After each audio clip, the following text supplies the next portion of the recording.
Allez, donc tu te souviens pourquoi on regarde ça? Donc tu me dis que tu as des problèmes de mémoire, c'est ça? Oui. Morgane, elle avait déjà pris des rendez-vous avec toi pour l'IRM. Oui. Et tu n'as pas été.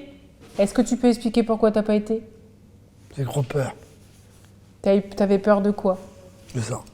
De l'examen? Oui.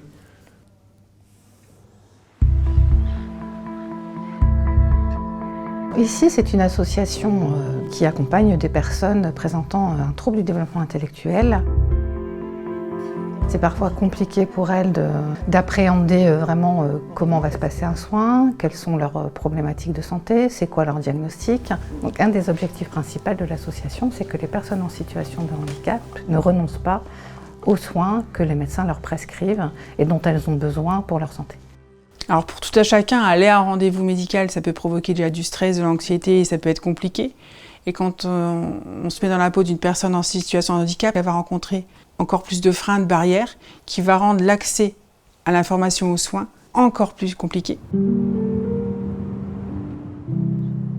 On utilise beaucoup les fiches en TBD, qui sont très intéressantes parce qu'elles sont faciles à lire et à comprendre. En plus, elles présentent des images très explicites qui permettent aux personnes non lectrices de s'approprier les différentes étapes d'un soin, d'un examen. Il suffit juste d'aller sur le site pour avoir accès à, je vais dire, une centaine de BD, si ce n'est plus. Enfin, ça ratisse vraiment énormément de sujets sur la santé, c'est très vaste. Donc c'est une table avec autour donc un grand rond comme ça. C'est comme si la radio venait faire une photo de ce qui se passait à l'intérieur de ton cerveau. D'accord? Parce que ça, on ne peut pas le voir comme ça. Donc c'est vraiment à côté de ton visage.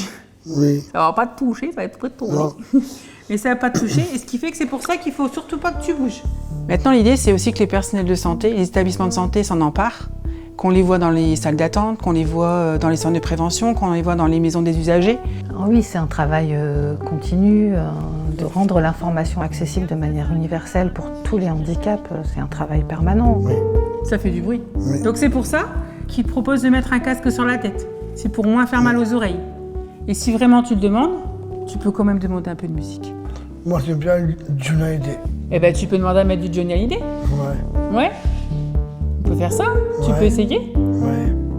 On a tous ce droit de recevoir l'information la plus simple, la plus compréhensible possible.